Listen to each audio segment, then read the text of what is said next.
దేవుడికి ఉండే ఒక పెద్ద ఆశ, మానవుడు తప్పిపోయాడు, దారి తప్పాడు, పాపంలో పతనమయ్యాడు, సాతాను వశమయ్యాడు అనేది దేవుడికి ఎప్పుడూ తలంచలేదు. తప్పక మానవుని సైతాను పడేస్తుందని ఆయనకి తెలుసు. మానవుని రక్షించడానికి జగతి పునాది వేయబడక మునిపే దేవుడు తన నిర్ణయాన్ని నిర్ణయించుకున్నాడు. తాను సృజించిన మానవుని కొరకు తన శరీరాన్ని అర్పణగా చేసి బలిగా ఇచ్చి తన ప్రాణాన్ని దారబోసి మనల్ని కొనాలని తనకు తెలిసే మనల్ని చేశాడు, మనం తప్పిపోతామని. అయితే దేవుని యొక్క ఆరాటం ఏంటంటే కొనబడ్డ మనం తిరిగి రావాలని మనం తిరగాలని ఆయన వైపు మనం తిరిగితే ఆయన మనల్ని పిలుచుకుంటాడు. అది ఆయన శ్రేష్టమైన ఉద్దేశం. తిరిగి రండి. అందుకే జకర్యా చూడు చాలా మాటల్లో ఒక మాట చెప్తాడు చూడండి. 3వ వచనం చూస్తారా ఏమంటాడు? మీరు నా తట్టు తిరిగిన ఎడల నేను మీ తట్టు తిరుగుతా. మీరు నా తట్టు తిరిగితే నేను మీ తట్టు తిరుగుతా. మీ పితరుల గురించి ఏదో పెద్దగా చెప్పుకుంటున్నారు. మా తాతలు, మా నాయనలు ఏం చేశారో ఒకసారి చూడండి. అసలు ఏం బహుమానం తెచ్చుకున్నారు వాళ్ళు? మీ పితరులు ఏం తెచ్చుకున్నారు చెప్పండి ఒకసారి. ఏం పాడు చేశారు? ఎట్ట సంతానం అయింది? ఏమొచ్చింది? మీరు పితరుల వల్లే నడుచుకుంటూ ఏమైపోతున్నారో తెలుసా? ఏమంటాడో చూడండి. దాన్ని కూడా ఎంత బాగా సెలవిచ్చాడు. మీరు మీ పితరుల వంటి వారై ఉండవద్దు. పూర్వీకులు, ప్రవక్తలు, సైన్యములకు అధిపతి అన్నీ చెప్తున్నారు. వాళ్ళు ఎంత పాడు చేశారో, ఎంత ఇది చేశారో పూర్వీకులు. వారు కాదు మీకు మాదిరి యేసుక్రీస్తు. మీ మాదిరి యేసుక్రీస్తు. అంతే మాత్రమే కాదు, మనం వారి తట్టు తిరిగేది లేదు. మనం యేసుప్రభు తట్టు తిరగాల. సంక కాపర్ తట్టు కూడా తిరగబనిలే. ఎందుకు అక్కడ వేశారు పాస్టర్ పర్మిషన్ అని. నేను ఎందుకు పర్మిషన్ చేస్తాను? నేనేం ఆఫీసర్నా పర్మిషన్ ఇవ్వటానికి? గుడికి నేను ఆఫీసర్నా? వాళ్ళు మీటింగ్ పెట్టుకుని నన్ను అడిగితే ఇంక నేనేమంటాను? కాదని లేక పెట్టుకుపోండి అన్నా. దాని పర్మిషన్ అంటానికి గుడిలో ఎవడు ఆఫీసర్ లేడు పర్మిషన్ ఇవ్వటానికి. అందరు సేవకులం. నేను ఫస్ట్ సర్వెంట్. నేను గుడి దేవుంది, ఎవడికి పడితే వాడికి ఇవ్వటానికి లే. ఇది దేవుని గుడి. దీని మీద అధికారి ఎవడు లేడు. అస్సలు అధికారి ఆయన. తలను ఎందుకు తీసేస్తారు? ఆయన తలను తీసేసి మొండెం ఏం చేస్తుంది? మొండెంతో ఏం పరిపాలిస్తావు? అసలు తల యేసుక్రీస్తు ప్రభు మందిరానికి ప్రార్థించి ఏదైనా ఒక పని చేయాలంటే ప్రార్థించాలా, ప్రార్థనలో నానాలా, అది అందరికీ తెలియాలా, అందరికీ తెలిపిన తర్వాత దాన్ని మనం అనుసరించాలి. అది మన సొంతది కాదు. అది ఏది మన సొంతది కాదు. ప్రభుదాసు అసలు ఏమీ లేదు ఈ లోకంలో. ప్రభుదాసుకి దేవుడు చాలా ఇచ్చాడు. ఎంత ఉన్నత స్థితికి ఎత్తాలంటే అంత ఉన్నత స్థితికి ఇచ్చాడు.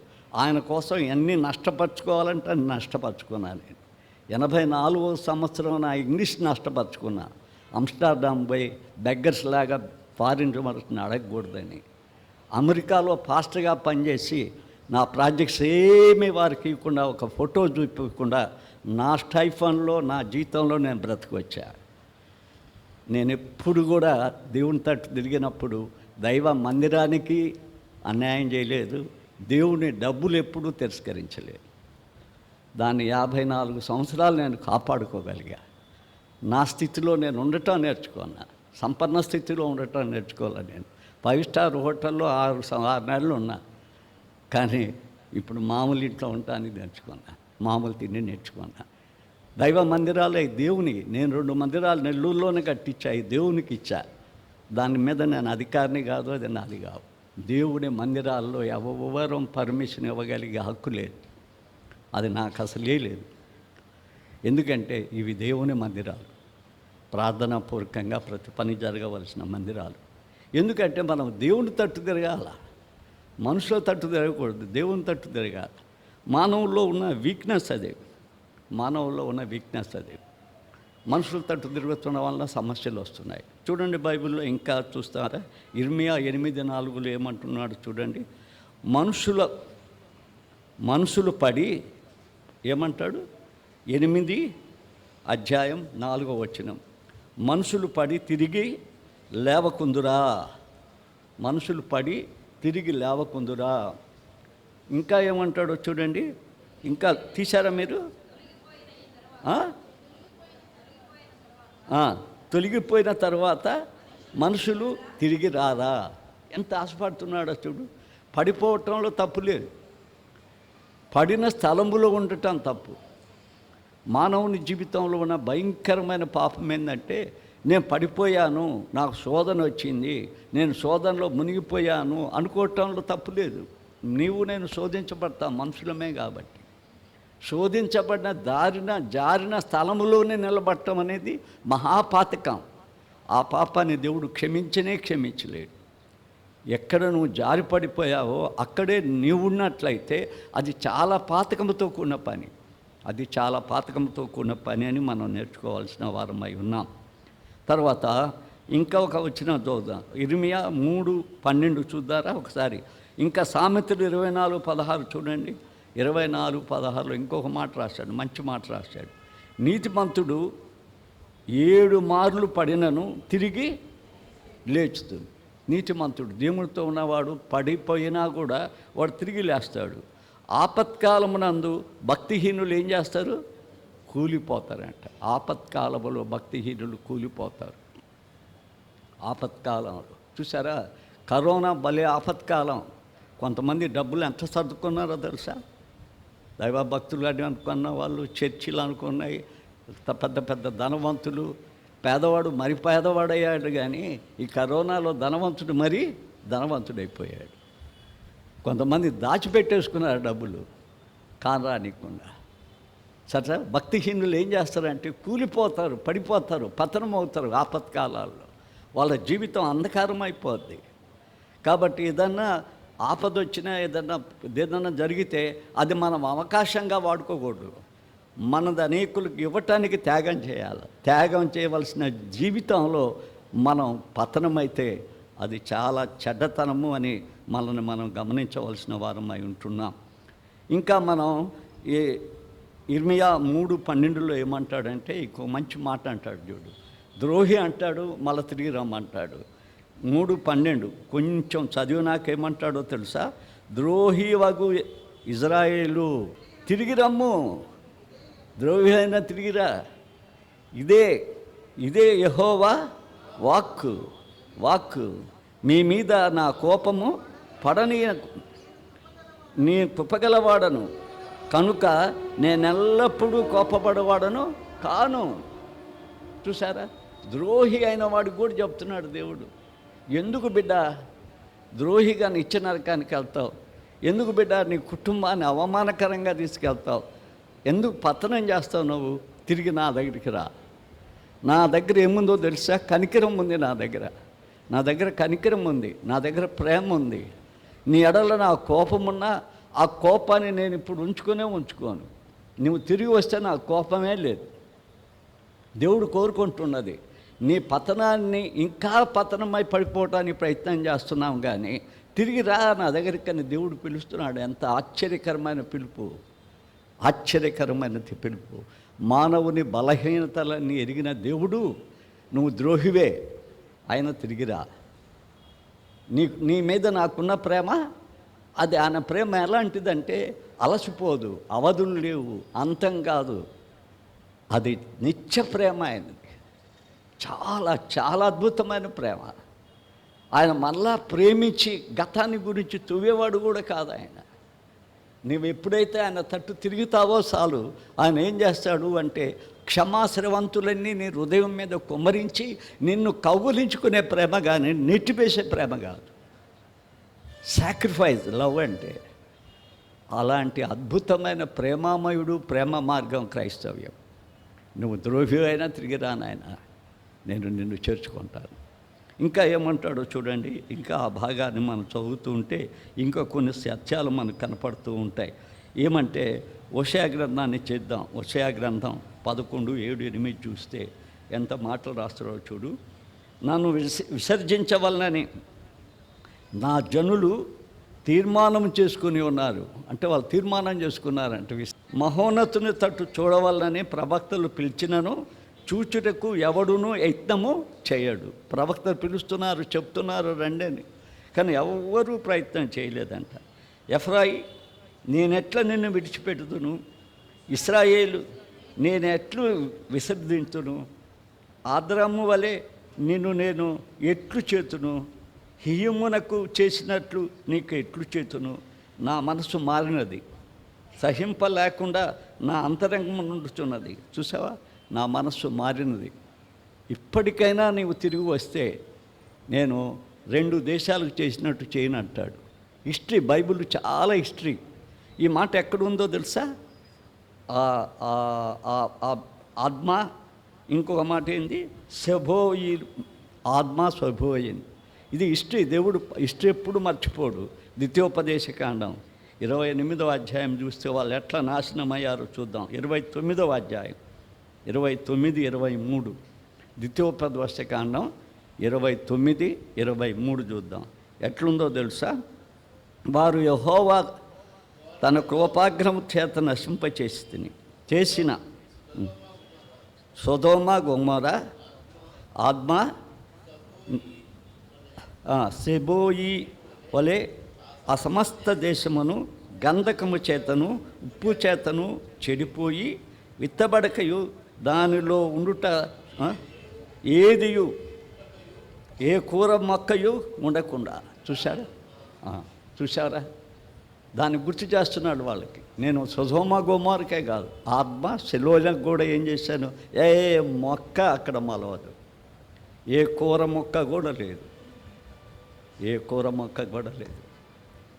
మేము పాలస్తీనా దేశం పోయినప్పుడు సొదొమ గొమొర పట్టణం దగ్గర ఆ ఉప్పు స్తంభమైన ఆమె దగ్గరికి ఎక్కాం. అక్కడ నిలబడి చూస్తే ఆ ప్రాంతం అంతా కన్నులు కనపడిందంతా కూడా ఒక్క చిన్న మొక్క లేదు, అన్ని రాళ్ళ గుట్టలు. ఇప్పటికీ ఈనాడు ఎడారినే కూడా సస్యశ్యామలమైన సెలయేరుగా మారుస్తున్నాడు ఈనాడు విజ్ఞానం చేత. ఎడారిలో కూడా, ఇసుకలో కూడా పంటలు పండుతున్నాయి. అలాంటి వైజ్ఞానం, అలాంటి భూమి మీద ఉండే మానవుడికి దేవుడిచ్చిన ఆధిక్యతను బట్టి వ్యవసాయాన్ని అభివృద్ధి చేసుకుంటున్న ఈ దినాల్లో ఎన్నో శతాబ్దాల క్రితం, కొన్ని లక్షల వేల సంవత్సరాల క్రితం జరిగిన ఆ సొదొమ, ఆద్మ వాటిని ఆయన శపించిన ప్రదేశం ఈనాడు కూడా అలానే ఉంది. ఆయన ఉగ్రతకు పాలైన దేశం ఈనాడు కూడా అలానే ఉంది. కానీ నేను అలా వాటిని కాదు, రండి, తిరిగి రండి. తిరిగి రాలేకపోవటానికి మానవుడికి కొన్ని కారణాలు ఉన్నాయి. ఏమి కారణాలు? మనం అవి చూస్తూ ఉంటే ఏమనుకుంటామంటే, నేను తిరిగి దేవుని దగ్గరికి వస్తే నన్ను క్షమిస్తాడా? ఒక పెద్ద అనుమానం మనకుంటుంది. రెండవది, నేను తిరిగి రావటం ఏంది? ఆయనే తిరిగి నా దగ్గరికి రావచ్చుగా, ఆయన నా దగ్గరికి తిరిగి రావచ్చుగా. నా మీద అంత ప్రేమ ఉన్నప్పుడు పతనమైన నా జీవితాన్ని ఆయన ఎత్తుకొని పోవచ్చుగా వచ్చి అని ఇంకొక ప్రశ్న మనకు వస్తుంది. ఇంకొక ప్రశ్న ఏమొస్తుందో తెలుసా? తిరిగి నేను వస్తాననుకో, వస్తే పూర్వస్థితి నాకు ఉంటుందా? నాకు పాస్టర్ ఉంటుందా? ఇంకోటి నాకు ట్రెజర్ ఉంటుందా? నాకు సెక్రటరీ ఉంటుందా? నాకు రెస్టారెంట్ ఉంటుందా? ఈ స్థానాలు మళ్ళీ మాకు ఉంటాయా? ఈ స్థానాలు ఉండేవేమో. తిరిగి వస్తాము మేము. తిరిగి వస్తే మా పూర్వస్థితి మాకు రాదేమో. తిరిగి వస్తే మమ్మల్ని ఆయన ప్రేమించడేమో. తిరిగి వస్తే మమ్మల్ని మేము కిచ్చపరుచుకుంటూ వచ్చినట్టు ఉంటుంది. ఆయన ఎందుకు మమ్మల్ని తిరిగి రాడని పిలవటం లేదు? చూసారా? దాన్ని కూడా చూద్దాం. అది ఆ గొప్ప భావం మనకే కాదు, ఆనాడు ప్రవక్తలకు కూడా వచ్చింది. విలాప వాక్యం ఒకసారి తీస్తారా? 5వ అధ్యాయం దయచేసి చూడండి. 20, 22 వచనాలు. 5వ అధ్యాయం 22 విలాప వాక్యాలు. ఇర్మయా తర్వాతనే ఉంటుంది. నీవు మమ్ము పూర్తిగా విసర్జించున్నావు, వచ్చి ఉన్నది, నీ ఉగ్రత నా మీద వచ్చి ఉన్నది. ఇంకా మమ్మను ఎంతకాలము విడనాడి విడిచిపెట్టదవు? ఎలా? చదవండి ఇంకా. తిప్పిన ఎడల మేము తిరిగేదాము. చూసావా? మనకే కాదు, ఆనాడు ప్రవక్తలకి అది కూడా వచ్చింది. నువ్వు తిప్పయా మమ్మల్ని, మేము ఎట్ట తిరగలుగుతాం? మా చేత ఏమవుద్ది? మా పూర్వస్థితి మాకు మరలా దయచేయి. ఎన్నాళ్ళు మా మీద నువ్వు కోపడతావు? ఎన్నాళ్ళు మమ్మల్ని బాధపరుస్తావు? ఎన్నాళ్ళు మన మీద ఇది చేస్తామంటాడు. దీనికి బైబిల్లో ఇస్తున్న మంచి జవాబు ఈ ప్రభుదినం మనం చూస్తాం. మొదటిది ఏంటంటే, ముందుగా ఆయన మానవ జాతిని అంతా క్షమించాడు. క్షమించి మానవుని కొరకు శరీరధారి అయ్యాడు.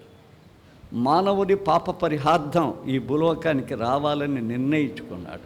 అందుకే ఇందాక చెప్పిన, జగతి పునాది వేయబడక ముందే, ఈ సృష్టిని నిర్మించకముందే, ఈ సముద్రంలో పునాది పడి నేలను సముద్రాన్ని నీటిని వేరు చేయకముందే, మానవుణ్ణి చేయటానికి ఆ మట్టిని తన చేతిలోనికి తీసుకోకముందే, ఈ సంకల్పాలన్నీ నేను నెరవేరిస్తే నా బిడ్డ సాతాను చేత పడిపోతే తిరిగి నేను వారిని మృతి చెందిన వారిని తిరిగి బ్రతికించుకోవాలి.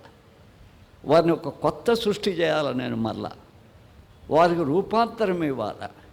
వీటిని ఇవ్వాలంటే ఏం చేయాలా? ఆ కలువరి సిలువనే నేను ఒక యజ్ఞశాలగా చేసుకొని యజ్ఞ పశువుగా బలి అయి నా రక్తధారల వలన వారి జీవితాలను పునీతం చేసి వారికి ఒక కొత్త రూపుందిద్దాలని. అవన్నీ తెలిసే మానవుని తెలిసాడు. ఆయన తెలిసే ఈ లోకానికి వచ్చే రక్తాన్ని గాల్చాడు. ఆయన రక్తాన్ని గాల్చాడు. తెలిసే మానవుని పాప పరిహార్థంగా వాని తన దగ్గరికి పిలుచుకున్నాడు. అయితే ఈ లోకంలో ఆయన ఏం చేస్తున్నాడు అంటే, నాకు పాడిన పాట లూకా మన సువార్త 15వ అధ్యాయాన్ని మనం చూస్తే, మానవుల్లో 3 రకాలు ఉన్నారు. 3 రకాల మానవులు. మొదటి రకాన్ని ఏం చెప్తాడు అంటే, ఆయన నాణ్యం, దానికి ఏం లేదో తెలుసా? నాణ్యానికి ఏం లేదు. దానికి ఆ మొదటి తప్పిపోయిన నాణ్యానికి దానికి ఏమీ లేదు. తప్పిపోయే పరిస్థితి తనకు తెలుసుండదు. ఒక విధంగా చెప్పాలంటే దానికి స్మృతి లేదు, కదలిక లేదు, నిష్ప్రయోజనమైంది. ఎక్కడ పడేస్తే అక్కడ పడేసేది. అది పోగొట్టుకోబడ్డది. అది పోగొట్టుకోబడ్డప్పుడు ఏం జరగాల? దాని సమస్త బాధ్యత ఆ ఇంటి యజమానురాలది. ఏం చేయాలంటే దాన్ని వెతకాలా, దాని కొరకు ఓడవాలా, అది ఎక్కడికి పోయినా దాన్ని తీసుకుని వచ్చేయాలి. రెండవది ఆయన ఏం చెప్పాడంటే, ఈ గొర్రె అంటే ఏంది? అది తెలివి లేనిది. స్టూపిడ్ అంటాడు. స్టూపిడ్ స్టెన్నర్. దానికి బుద్ధి లేనిది. అది ఎక్కడ పొదుందో తెలీదు, ఎక్కడ శత్రువు ఉన్నదో తెలీదు. వస్తుంది కాపరుతూనే అనకపోతూనే ఉంటుంది. ఎప్పుడైనా మిస్ అయిందనుకో, అది మరలా తిరిగి మందలోనికి చారలేదు.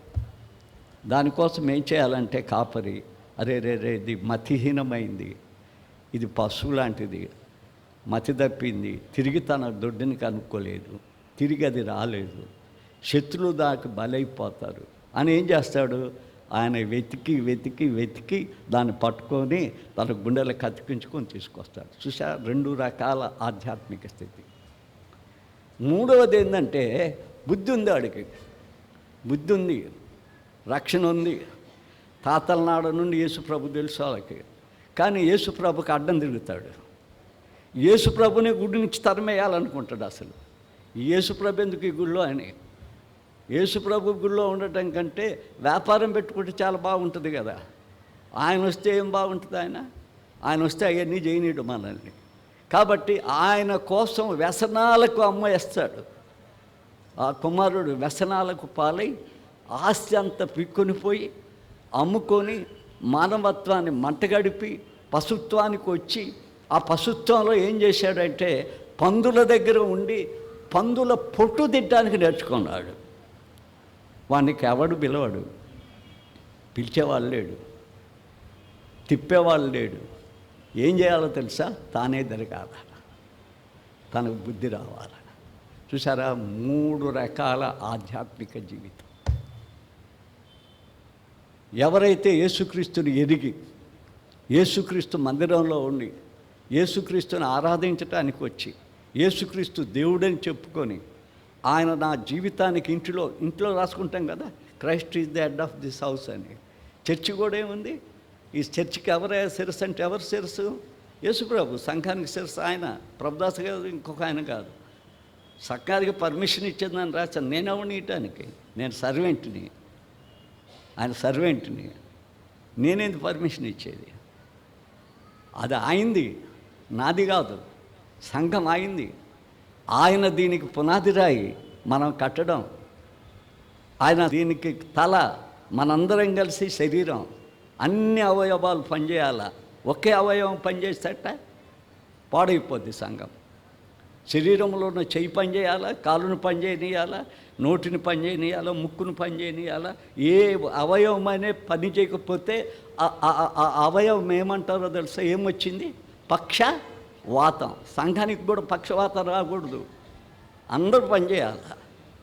ఏ ఒక్కరూ పని చేయటానికి లేదు, అందరూ పని చేయాలి. అది పక్షపాతం వస్తేట, చర్చికి పక్షపాతం వస్తేట, అందరూ పని చేయాలి. తర్వాత ఏందంటే ఆయన సంఘానికి వరుడు, సంఘం వధువు. లోబడాల. ఎవరికి? క్రీస్తుకి. కాబట్టి ఈ ఉనికిని గ్రహించి తప్పిపోయిన వాడు ఏం చేయాలంటే తిరిగి రావాలి. అది వాని పరిస్థితి.